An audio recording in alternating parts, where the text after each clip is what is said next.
Hello दोस्तों, आप सभी का स्वागत है लर्निंग विद यूट्यूब पर। तो चलिए दोस्तों शुरू करते हैं। आज का पहला क्वेश्चन है, निम्नलिखित समितियों में से कौन सी एक गलत है।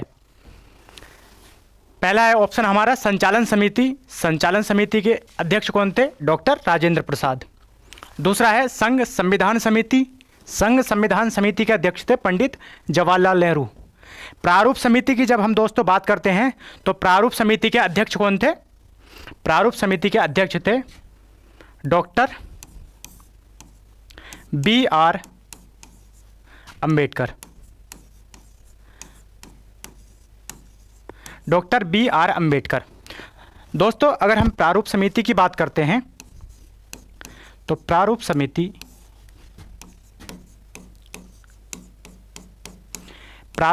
का गठन 29 अगस्त 1947 को किया गया था। यानी प्रारूप समिति की जब दोस्तों हम बात करते हैं तो प्रारूप समिति का गठन 29 अगस्त 1947 को किया गया था। प्रारूप समिति का कार्य क्या था दोस्तों? प्रारूप समिति का कार्य था भारतीय संविधान का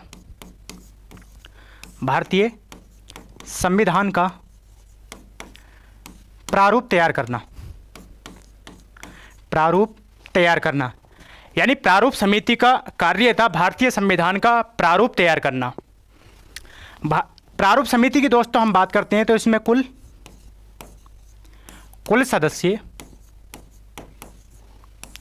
7 थे।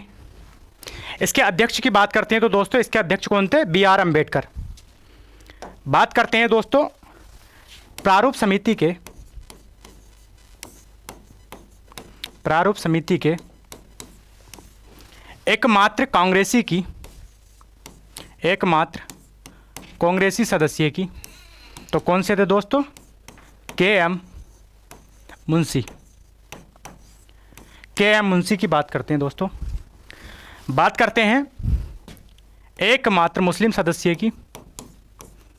प्रारूप समिति में एकमात्र मुस्लिम सदस्य कौन थे दोस्तों? सैयद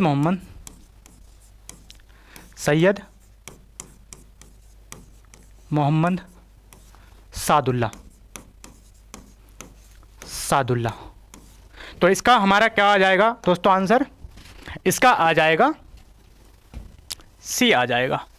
निम्नलिखित समितियों में से कौन सी एक गलत है? तो कौन सी गलत है? प्रारूप समिति, क्योंकि प्रारूप समिति के अध्यक्ष डॉक्टर भीमराव अंबेडकर थे, ना कि पंडित जवाहरलाल नेहरू। पंडित जवाहरलाल नेहरू की दोस्तों हम बात करते हैं तो ये किस समिति के अध्यक्ष थे? ये संघ समिति के अध्यक्ष थे। किसके? संघ समिति के अध्यक्ष थे। चलिए अगले क्वेश्चन की तरफ चलते हैं दोस्तों।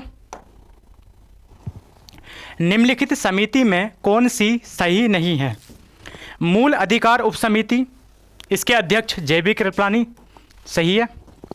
अल्पसंख्यक उपसमिति की बात करते हैं दोस्तों तो इसके एच.सी. मुखर्जी अध्यक्ष थे। जबकि प्रक्रिया नियम समिति की बात करते हैं तो इसके अध्यक्ष डॉक्टर राजेंद्र प्रसाद थे। आवास समिति की बात करते हैं दोस्तों तो इसके अध्यक्ष कौन थे? इसके अध्यक्ष थे पट्टावी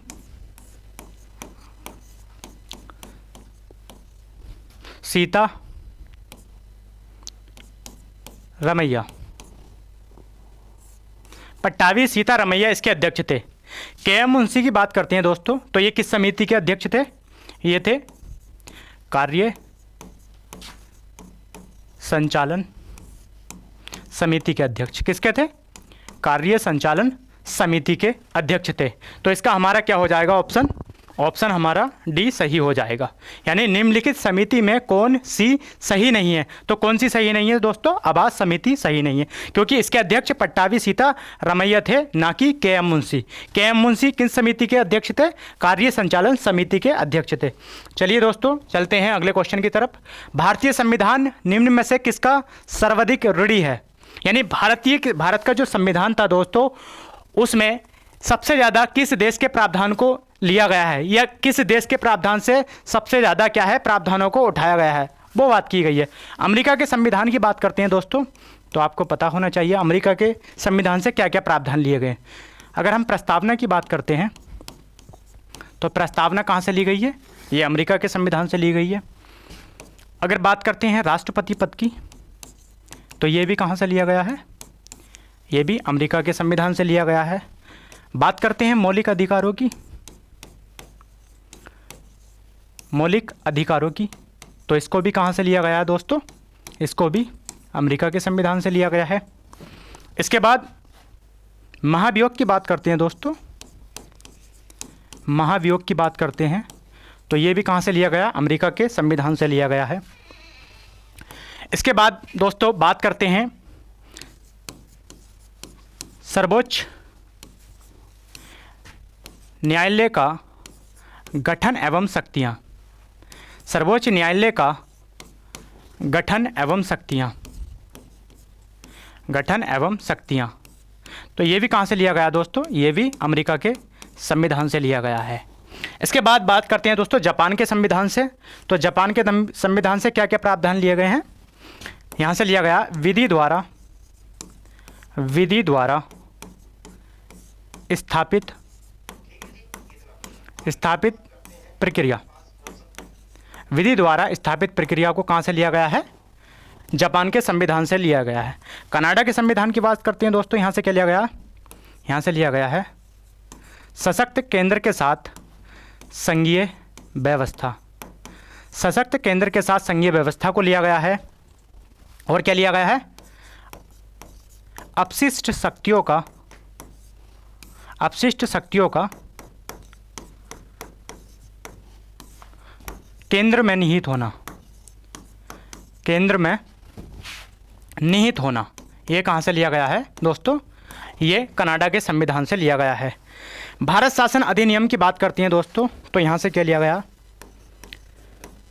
न्यायपालिका का प्रावधान लिया गया है, न्यायपालिका का प्रावधान लिया गया है।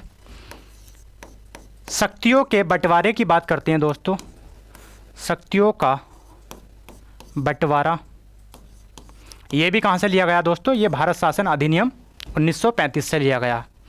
इसके बाद लोक सेवा आयोग की बात करते हैं दोस्तों, लोक सेवा आयोग की बात करते हैं दोस्तों, तो इसको भी कहाँ से लिया गया? भारत शासन अधिनियम से लिया गया है।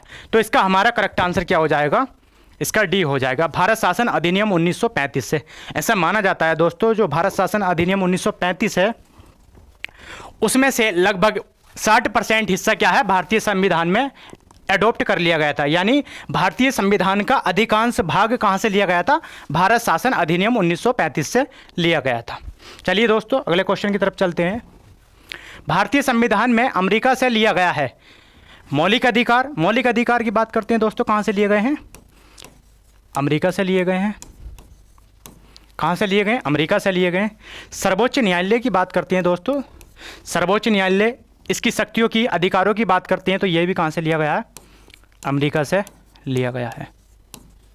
इसके बाद प्रस्तावना की बात करते हैं दोस्तों, तो प्रस्तावना भी कहाँ से ली गई है? ये भी अमेरिका के संविधान से ली गई है। कहाँ से? अमेरिका के संविधान से ली गई है। तो इसका हमारा ऑप्शन हो जाएगा ये सभी, यानी मौलिक अधिकारों की बात करते हैं, सर्वोच्च न्यायालय का गठन और उसकी शक्तियों की बात करते हैं, प्रस्तावना की बात करते हैं, तो ये सारे प्रावधान कहाँ से लिए गए हैं? ये सारे के सारे अमेरिका के संविधान से अडॉप्ट किए गए हैं। तो चलिए अगले क्वेश्चन की तरफ चलते हैं दोस्तों। 7वीं अनुसूची की समवर्ती सूची प्रस्तावना की भाषा केंद्र राज्य संबंध किस देश के संविधान से लिए गए हैं?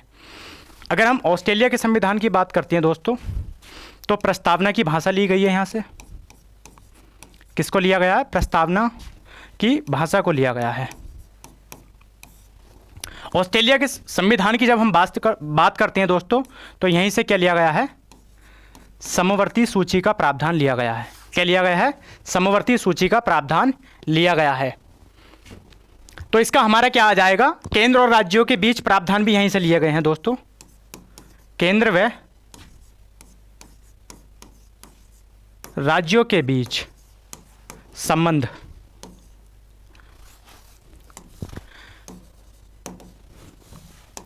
केंद्र व राज्यों के बीच संबंध का प्रावधान भी दोस्तों कहाँ से लिया गया है? ये भी ऑस्ट्रेलिया के संविधान से लिया गया है। तो इसका क्या आ जाएगा हमारा? ऑस्ट्रेलिया सही आंसर आ जाएगा। जापान की अगर हम बात करते हैं दोस्तों, यहाँ से क्या लिया गया? यहाँ से लिया गया है विधि द्वारा स्थापित प्रक्रिया, क्या प्रावधान लिया गया है यहाँ से? विधि द्वारा स्थापित प्रक्रिया का प्रावधान जापान के संविधान से लिया गया है। अमेरिका के संविधान की बात करते हैं दोस्तों, तो प्रस्तावना को लिया गया है, प्रस्तावना को लिया गया है। मौलिक अधिकार, मौलिक अधिकारों का प्रावधान भी कहाँ से लिया गया है? ये भी अमेरिका के संविधान से लिया गया है। राष्ट्रपति के पद की बात करते हैं दोस्तों, राष्ट्रपति का पद भी अमेरिका के संविधान से लिया गया है। उपराष्ट्रपति के पद की बात करते हैं तो ये प्रावधान भी अमेरिका के संविधान से लिया गया है। महाभियोग की बात करते हैं, राष्ट्रपति पर जो महाभियोग लगाया था उसकी बात करते हैं तो दोस्तों ये भी कहाँ से लिया गया है? ये भी अमेरिका के संविधान से। न्यायिक समीक्षा की बात करते हैं या सर्वोच्च न्यायालय के न्यायाधीशों को पद से हटाने की बात करते हैं या दोस्तों हाई कोर्ट के न्यायाधीशों को पद से हटाने की बात करते हैं, तो ये सारे के सारे प्रावधान कहाँ से लिए गए हैं? अमेरिका के संविधान से लिए गए हैं। जर्मनी के संविधान की दोस्तों अगर हम बात करते हैं तो क्या प्रावधान लिया गया है यहाँ से? आपातकाल के समय, आपातकाल के समय मौलिक अधिकारों का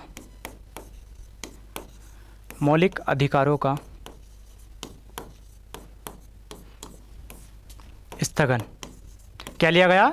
यानी जब आपातकाल लगाया जाता है तो उस समय क्या है? मौलिक अधिकार निलंबित किए जा सकते हैं। ये प्रावधान कहाँ से लिया गया?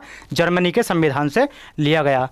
तो इसका हमारा करेक्ट आंसर क्या है? ऑस्ट्रेलिया का संविधान। चलिए दोस्तों अगले क्वेश्चन की तरफ बढ़ते हैं।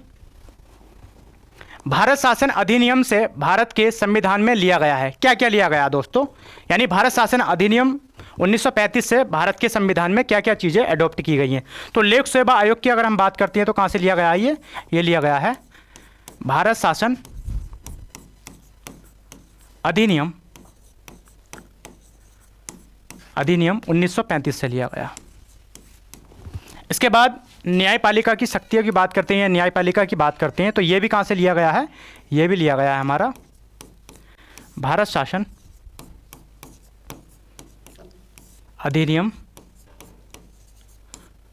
1935 से लिया गया। इसके बाद शक्तियों के बंटवारे की बात करते हैं दोस्तों, तो ये भी कहाँ से लिया गया है? ये भी प्रावधान भारत शासन अधिनियम 1935 से लिया गया है।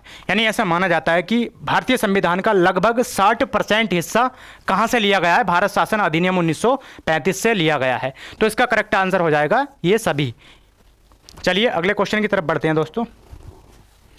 भारतीय संविधान में राष्ट्रपति अनुच्छेद 52 से तक है आता है।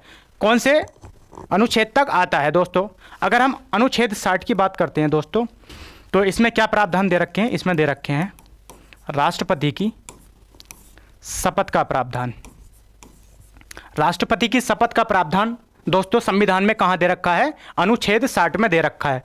और राष्ट्रपति को दोस्तों शपथ कौन दिलाता है? राष्ट्रपति को शपथ कौन दिलाता है? CJI, यानी कि सुप्रीम कोर्ट का मुख्य न्यायाधीश होता है, वो राष्ट्रपति को शपथ दिलाता है। अगर सुप्रीम कोर्ट का मुख्य न्यायाधीश उस समय उपस्थित नहीं है, अनुपस्थित है, तो उसकी अनुपस्थिति में कौन दिलाता है? सुप्रीम कोर्ट का वरिष्ठतम न्यायाधीश राष्ट्रपति को शपथ दिलाता है। 62 की अगर हम बात करते हैं दोस्तों, 62 में कहा गया है यदि राष्ट्रपति का कार्यकाल पूरा हो जाता है, यानी राष्ट्रपति का कार्यकाल पूरा हो जाता है और चुनाव में किसी प्रकार की देरी होती है तो वर्तमान का जो राष्ट्रपति है वो तब तक अपने पद पर बने रहेगा जब तक कि नया राष्ट्रपति निर्वाचित होकर नहीं आ जाता। तो चुनाव में देरी की बात करता है, अगर किसी प्रकार की देरी हो जाती है तो अपने कार्यकाल के उपरांत भी क्या है वो अपने पद पर बना रहेगा जब तक कि नया राष्ट्रपति निर्वाचित होकर नहीं आता है। अनुच्छेद 58 की बात करते हैं दोस्तों। अनुच्छेद 58 राष्ट्रपति की योग्यता की बात करता है दोस्तों। किसकी बात करता है? क्वालिफिकेशन की बात करता है। और क्या क्या क्वालिफिकेशन होती है भारत का राष्ट्रपति बनने के लिए? सबसे पहले अगर हम बात करते हैं दोस्तों, भारत का नागरिक होना चाहिए, भारत का नागरिक होना चाहिए, न्यूनतम आयु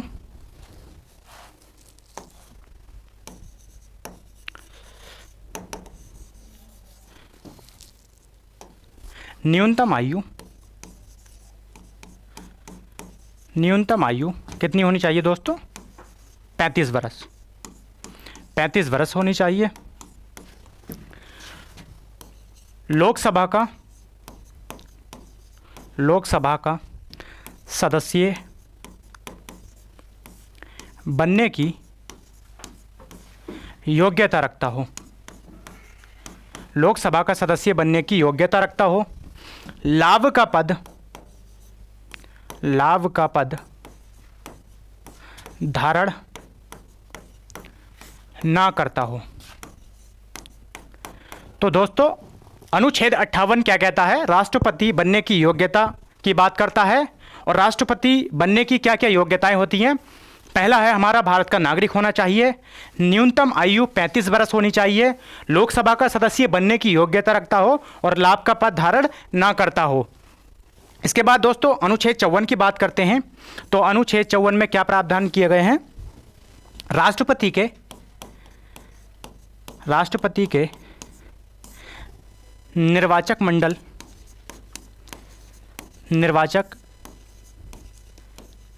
मंडल की बात करता है। किसकी बात करता है दोस्तों? ये राष्ट्रपति के निर्वाचक मंडल की बात करता है। अगर हम बात करते हैं दोस्तों राष्ट्रपति के निर्वाचक मंडल में कौन कौन लोग शामिल होते हैं, तो पहला है हमारा संसद के सभी निर्वाचित सदस्य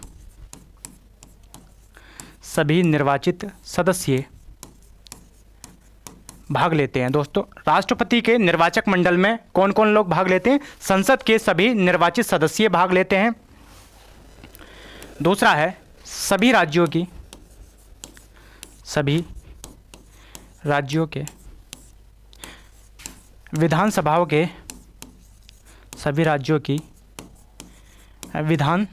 के निर्वाचित सदस्य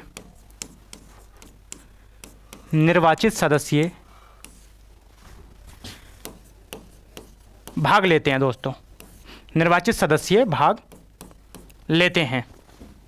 तीसरा है मूल संविधान में ऐसा प्रावधान नहीं था, बल्कि संशोधन किया गया था। 17वां संविधान संशोधन किया गया था 1992 में, और ये प्रावधान किया गया था कि दिल्ली और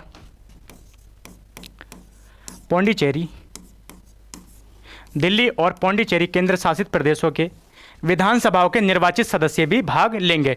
तो राष्ट्रपति के निर्वाचक मंडल में कौन कौन लोग भाग लेते हैं? संसद के सभी निर्वाचित सदस्य भाग लेते हैं, सभी राज्यों की विधानसभाओं के निर्वाचित सदस्य भाग लेते हैं, और 70वें संविधान संशोधन 1992 के माध्यम से ये प्रावधान कर दिया गया था कि दिल्ली और पौंडीचेरी राज्यों की विधानसभाओं के सदस्य भी क्या है? भाग लेते हैं। आपको इतना पता होना चाहिए कि निर्वाचक मंडल में मनोनीत सदस्य भाग नहीं लेते हैं, केवल निर्वाचित सदस्य ही क्या है? राष्ट्रपति के निर्वाचक मंडल में भाग लेते हैं। तो इसका करेक्ट आंसर हमारा क्या हो जाएगा? भारतीय संविधान में राष्ट्रपति अनुच्छेद 52 से कहां तक है? 62 तक है। अनुच्छेद 62 तक है। चलिए दोस्तों अगले क्वेश्चन की तरफ बढ़ते हैं। भारतीय संविधान में नागरिकता का प्रावधान किस भाग में किया गया?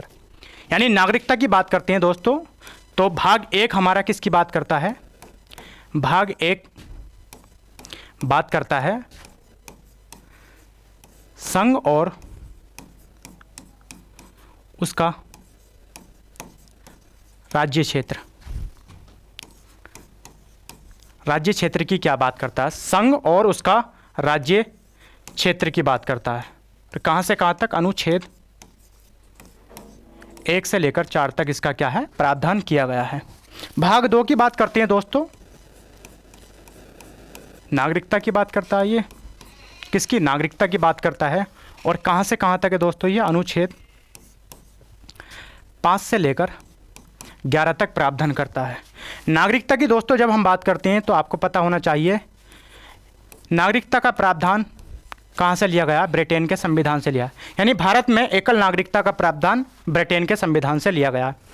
भाग 3 की बात करते हैं दोस्तों, इसमें पता होना चाहिए आपको क्या प्रावधान किए हैं। इसमें मौलिक अधिकारों का प्रावधान कर रखा है, फंडामेंटल राइट का प्रावधान कर रखा है।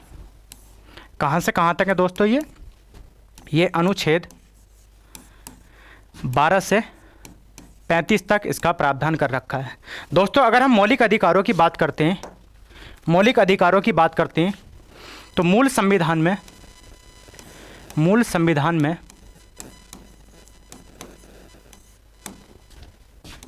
7 प्रकार के मौलिक अधिकार थे। कितने? 7 प्रकार के मौलिक अधिकार थे। मौलिक अधिकार थे। लेकिन दोस्तों वर्तमान समय की जब हम बात करते हैं तो वर्तमान समय में कितने हैं ये? वर्तमान में कितने हैं ये? 6 हैं। यानी मूल संविधान में 7 मौलिक अधिकार थे, लेकिन वर्तमान समय की जब हम बात करते हैं दोस्तों तो वर्तमान में कितने हमारे 6 प्रकार के मौलिक अधिकार हैं। यानी अगर हम बात करें 7वें मौलिक अधिकार की तो ये 44वां संविधान संशोधन 1978 के माध्यम से इसको क्या कर दिया गया दोस्तों? समाप्त कर दिया गया है। यानी संपत्ति का जो अधिकार था, संपत्ति का अधिकार पहले क्या हुआ करता था दोस्तों? मूल संविधान में ये मौलिक अधिकार था, लेकिन इसको 44वां संविधान संशोधन 1978 के माध्यम से समाप्त कर दिया गया। अब इसको क्या बना दिया गया दोस्तों? यानी इसको शामिल कर दिया गया है अनुच्छेद 300 के काम है। और इसको कैसा अधिकार बना दिया गया है? इसको विधिक अधिकार बना दिया गया है। कैसा? विधिक अधिकार बना दिया गया है। अगर हम दोस्तों मौलिक अधिकारों की बात करते हैं तो पहला हमारा मौलिक अधिकार है, समानता का अधिकार। समानता का अधिकार और कहाँ से कहाँ तक है दोस्तों? ये अनुच्छेद 14 से 18 तक है। दूसरे की बात कर लेते हैं दोस्तों। दूसरा है हमारा स्वतंत्रता का अधिकार और कहाँ से कहाँ तक है दोस्तों? ये अनुच्छेद 19 से 22 तक है। तीसरा है दोस्तों शोषण के विरुद्ध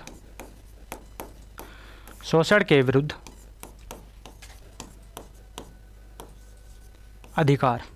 शोषण के विरुद्ध अधिकार और कहाँ से कहाँ तक है दोस्तों? अनुच्छेद 23 से 24 तक। चौथा है दोस्तों धार्मिक स्वतंत्रता का अधिकार। धार्मिक स्वतंत्रता का अधिकार और ये कहाँ से कहाँ तक है दोस्तों? ये है हमारा 25 से 28 तक। कहाँ से कहाँ तक है दोस्तों? ये है हमारा 25 से 28 तक। इसके बाद दोस्तों पांचवा है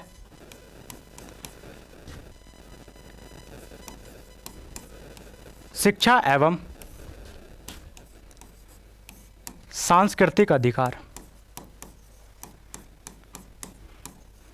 शिक्षा एवं सांस्कृतिक अधिकार और ये दोस्तों कहाँ से कहाँ तक है? ये अनुच्छेद 29 और 30 में क्या है? इसका प्रावधान कर रखा है। छठा और अंतिम है दोस्तों संवैधानिक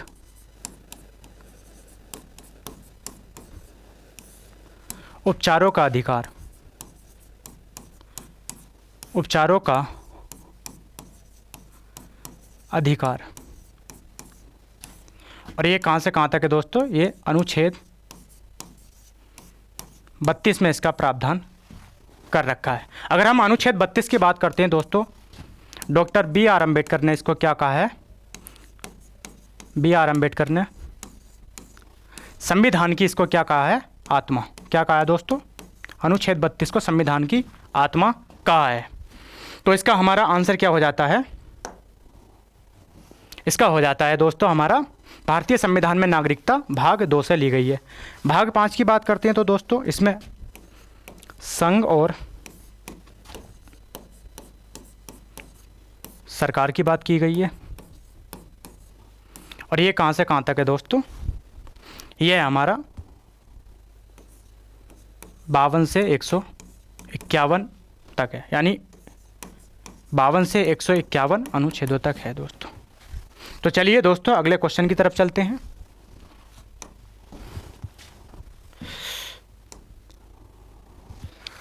नवा क्वेश्चन है, संविधान सभा की पहली बैठक कब आयोजित हुई? इसके अध्यक्ष किसे चुना गया? संविधान की पहली बैठक की बात करते हैं दोस्तों। संविधान की पहली बैठक कब होती है? संविधान सभा की पहली बैठक 9 दिसंबर 1946 को होती है। इसके अस्थायी अध्यक्ष चुने जाते हैं दोस्तों। किसको चुना जाता है? डॉक्टर सच्चिदानंद सिन्हा को क्या है? डॉक्टर सच्चिदानंद सिन्हा को इसका अस्थायी अध्यक्ष चुना जाता है। यानी संविधान सभा की पहली बैठक 9 दिसंबर 1946 को होती है और वरिष्ठता के आधार पर, फ्रांस की भांति वरिष्ठता के आधार पर डॉक्टर सच्चिदानंद सिन्हा को संविधान सभा की पहली बैठक का अस्थायी अध्यक्ष चुना जाता है। इसके बाद हम बात करते हैं दोस्तों संविधान सभा की दूसरी बैठक 13 दिसंबर 1946 को होती है। कब होती है? 13 दिसंबर 1946 को होती है और इस बैठक की अध्यक्षता कौन करते हैं? डॉक्टर राजेंद्र प्रसाद। यानी पहली बैठक के अध्यक्ष कौन थे? डॉक्टर सच्चिदानंद सिन्हा थे, जबकि दूसरी बैठक के अध्यक्ष कौन थे? डॉक्टर राजेंद्र प्रसाद। तो संविधान सभा के स्थायी अध्यक्ष की बात करें तो डॉक्टर राजेंद्र प्रसाद हैं और संविधान सभा के अस्थायी अध्यक्ष की बात करें तो आपको पता होना चाहिए पहली बैठक में अस्थायी अध्यक्ष कौन थे? डॉक्टर सच्चिदानंद सिन्हा थे। तो इसका करेक्ट आंसर हमारा क्या हो जाएगा? संविधान सभा की पहली बैठक कब आयोजित हुई? इसके अध्यक्ष किसे चुना गया? तो 9 दिसंबर को हुई थी और किसको चुना गया था? वरिष्ठता के आधार पर डॉक्टर सच्चिदानंद सिन्हा को चुना गया था। किस तिथि को राष्ट्रीय ध्वज को अपनाया गया है दोस्तों? क्वेश्चन है किस तिथि को राष्ट्रीय ध्वज को अपनाया गया था? तो 22 जुलाई 1947 की बात करते हैं तो राष्ट्रीय ध्वज को अपनाया गया था। किसको अपनाया गया था? राष्ट्रीय ध्वज को अपनाया गया था।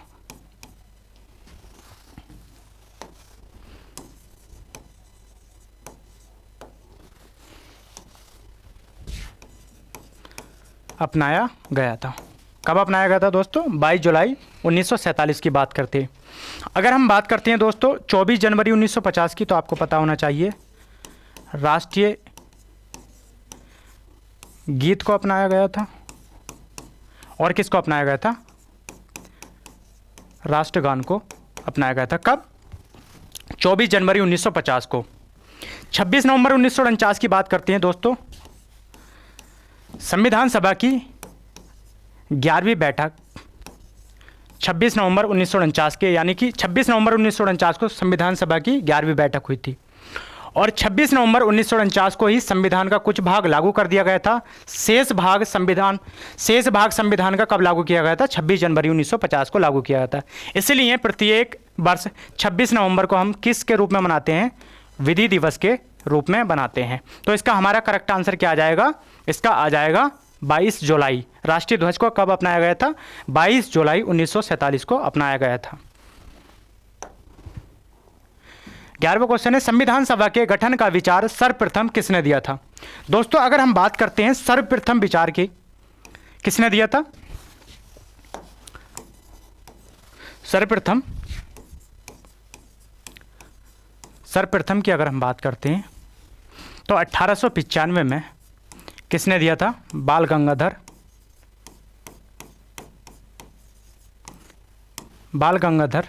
तिलक ने दिया था। किसने दिया था दोस्तों? बाल गंगाधर तिलक ने दिया था। अगर हम एम.एन. रॉय की बात करते हैं दोस्तों, इन्होंने कब दिया था? वर्ष 1934 में दिया था आधिकारिक रूप से। आधिकारिक रूप से कब दिया था इन्होंने? 1934 में दिया था। अगर हम 1934 की बात करते हैं दोस्तों तो संविधान सभा की मांग आधिकारिक रूप से स्वराज पार्टी ने की थी। स्वराज पार्टी ने कब की थी दोस्तों? वर्ष 1934 में की थी। महात्मा गांधी की बात करते हैं दोस्तों तो इन्होंने असहयोग आंदोलन के माध्यम से वर्ष 1922 में संविधान सभा की मांग करी थी। तो यहाँ पे हमारा करेक्ट आंसर क्या हो जाएगा? यहाँ पे हो जाएगा हमारा एम.एन. रॉय की अगर हम बात करते हैं दोस्तों, यहाँ पे हमारा करेक्ट आंसर हो जाएगा। तो मिलते हैं दोस्तों अगली वीडियो में।